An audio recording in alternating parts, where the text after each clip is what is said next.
Bonjour, bienvenue dans ma bibliothèque. Nous sommes à Montréal le 26 août 2017. J'ai commis une petite vidéo il y a maintenant 5-6 heures.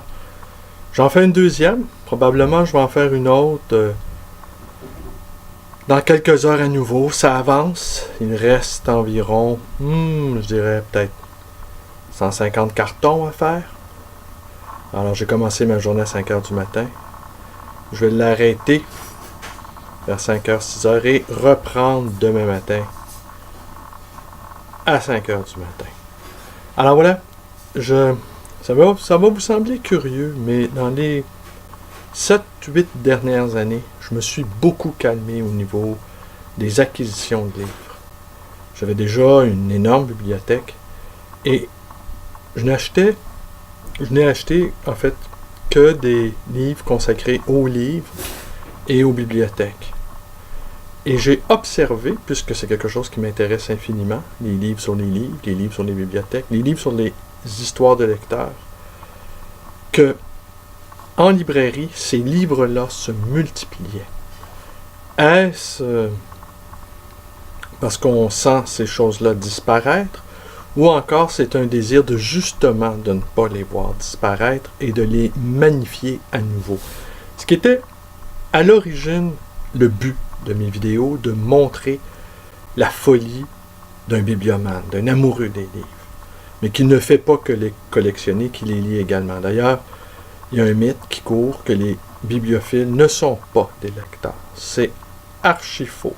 Les rares bibliophiles qui m'ont été donnés de rencontrer dans ma vie étaient tous de chevronnés lecteurs et même d'assez grands chercheurs qui pouvaient en montrer à beaucoup.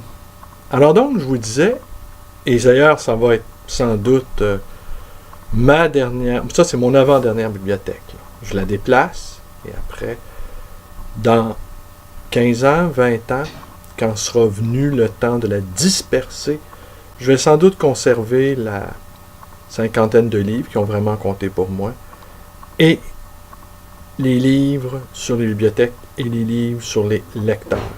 Peut-être, à ce moment-là, les lecteurs auront disparu, ou peut-être pas. Alors, je vous montre ceci, de Marcel Spada. Histoire de lecteurs, justement. Publié chez Fata Morgana. En quelle année?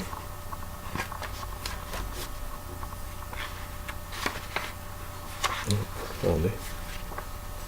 En quelle année? En 2004. Alors, je vous lis 4 pages de Marcel Spada.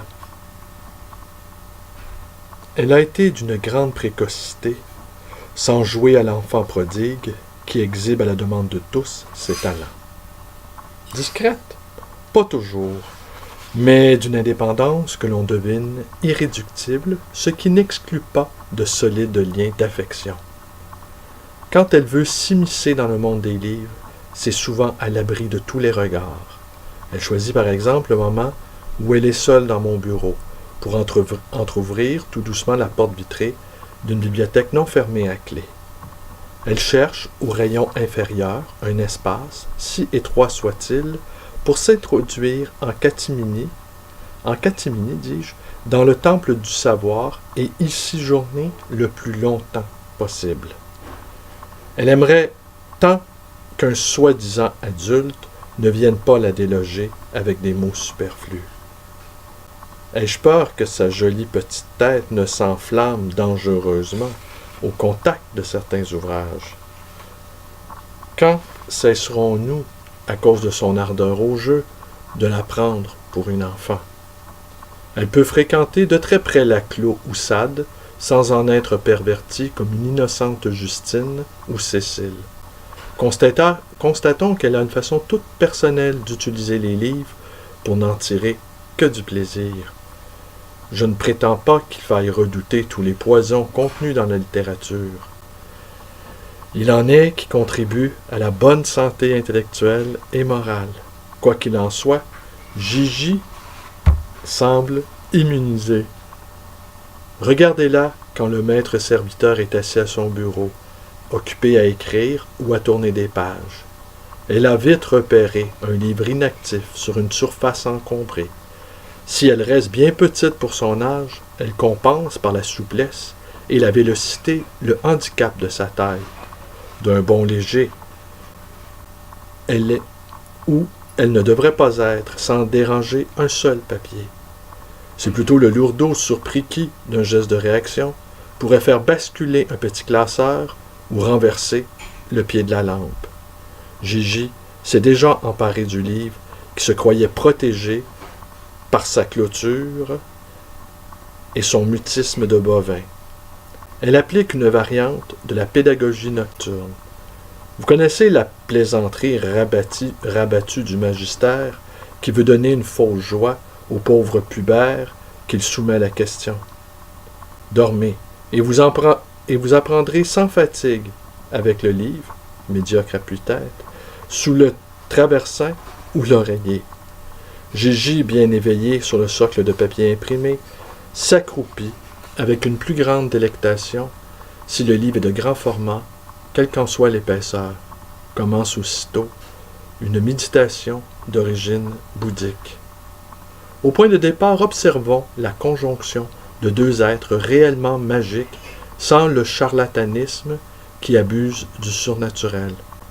Je veux parler de la rencontre du félin et du livre. J'avais négligé de préciser, c'était bien inutile, que Gigi n'appartient pas à ma famille zoologique, mais à celle des félidés. Elle ne revendique aucune parenté avec la chatte blanche de Madame d'Aulnoy ou le chat mûr d'Hoffmann. Ce n'est qu'un fauve de format réduit, dont la gamme des sentiments a une intensité que ne contrôle aucune raison pusillanime. Que peut-elle attendre du produit imprimé qui recherche artificiellement un modus vivendi entre nos pensées et notre affectivité?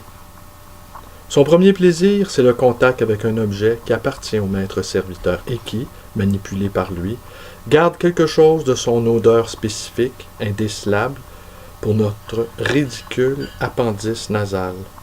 Si la jeune mère, au lieu de donner un tissu imprégné de son parfum sui generis, mettait en rapport sa créature avec un livre de chevet, elle favoriserait à coup sûr le développement intellectuel d'un petit primitif. À propos de Gigi, parler d'une entrée en contact est bien faible. Étant donné la position, c'est d'une véritable prise de possession qu'il s'agit. Mais, demanderait-on, qu'est-ce qui distingue un livre d'un autre? Je suppose que l'odeur du lecteur se combine avec l'odeur particulière de tel ouvrage, mais je ne sais définir de subtile harmonique. Comment évaluer l'étendue et le caractère des compétences sensorielles du chat? Son odorat doit lui apprendre de curieuses choses sur la réalité d'un livre et ses rapports avec l'homme ou la femme dont il a une connaissance totale. Le texte lui-même est-il exclu de ce domaine? Ici, je reviens sur la rencontre de deux puissances magiques qui nous conseillent d'éliminer tout l'accessoire pour s'accorder avec ce que nous trouvons quand, levant les yeux de la page, nous sentons que le vagabondage de l'esprit, à partir du tremplin d'un texte, nous entraîne dans une dérive spirituelle dont il nous est difficile de saisir les liens secrets avec l'ouvrage secret sous nos yeux ou que nous venons de refermer.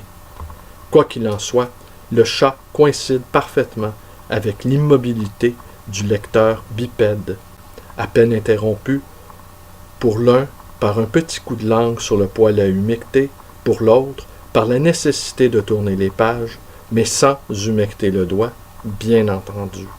Je reconnais volontiers que nos faibles connaissances ne permettent que des hypothèses fragiles sur les rapports des félins avec les livres. La vérité doit être plus étrange et plus profonde. Comme disait le spécialiste des Enotis, mettons que je n'ai rien dit et qu'on croira à notre humilité. Ah oui, sur pur félin. Alors voilà, Marcel Spada, Histoire de lecteur. Vous voyez? Oh, une sorte de lumière, hein? Un effet visuel lumineux. Alors, est-ce que vous pouvez voir? Ça se vide. Il m'en reste encore. Il reste une allée, il reste une section philo, et après, il ne reste qu'une seule section, la section roman.